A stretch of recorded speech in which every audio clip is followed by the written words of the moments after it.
Our guest, Dean Crutchfield, says Starbucks' Race Together campaign is a positive for the brand. He's Senior Vice President at Sterling Brands, a brand consultancy in New York City. Dean, welcome. Good to see you. You say it is a positive for the brand. I'd love to have you explain why. And what do you see as the risks inherent in spurring conversation in their cafes? Well, I think that successful brands are about having clarity and a true difference in terms of how they, position and communicate themselves in the market and to their customers. And Starbucks has done an amazing thing today, and they knew they would get a lot of negativity from it initially. But what's important is they actually put their best foot forward to tackle a subject where government and institutions have potentially failed. Why not can a commercial enterprise like Starbucks actively target this conversation? What about the risks, though? As Tyler mentioned, there are risks. I suppose if this is successful and he does get the conversation going, I mean, that's a huge leap forward. But what if that doesn't happen? Well, I think, do or don't do, there is no try. And this is a very big subject that Starbucks has taken on. But let's think about it. It was one of the first to talk about gay rights and gay marriage. It offered health insurance to its staff. Why not talk about race? I think that's very appropriate. Brands are about who you are, what you do, and why I should believe in you. And this is very perfect or very bang-on Starbucks brand. We get a real sense of their personality. Their product's very relevant. They source from all over the world. And this gives me an extra reason to buy the coffee, but also believe in Starbucks just as a brand.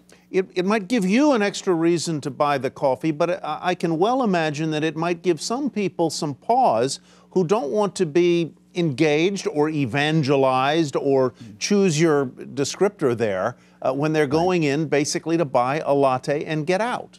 Well, not everybody's going to be talked to by the barista. They're obviously going to kind of suss out whether there might be a potential for a conversation. So I don't think it's going to be constant or consistent. It's going to be happening during the course of a day. But not every customer is going to be asked. And not every customer has to be involved. They might just want to come in and get their coffee and go. That's not going to be a problem. But we're better than a coffee shop to have a discussion about such a hot topic. Yeah, he says in his statement that he doesn't want to point fingers or place blame, and it's not because we have the answers, but because staying silent is not who we are. And it struck me when we had our afternoon meeting that maybe he's already partly succeeded because it's what everybody's talking about already today. Look, any publicity is good publicity, and I think for a subject like this, who could really defend someone not tackling this subject that's such a big issue in America right now? I think you would be foolish to poo-poo it. I mean, you might not be into the idea of having a conversation, but I can't see why you would say don't do this. I would be very pushed to find a lot of people that would have that attitude. That's my take. Are there legal risks here at all, Dean, that you can see that people might feel harassed or singled out because of their race for conversation or engagement?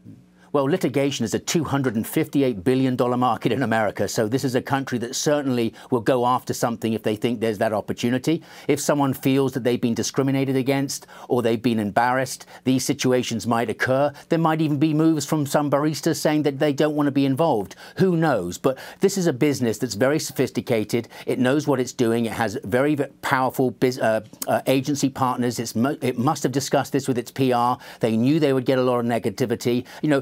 Failing to prepare is preparing to fail. And here is a case where I believe Starbucks is prepared, it has organized itself, and I do believe this will have a major impact for their brand and their business. All right, Dean, thank you very much for your viewpoints tonight. We appreciate it. Dean Crutchfield with Sterling Brands.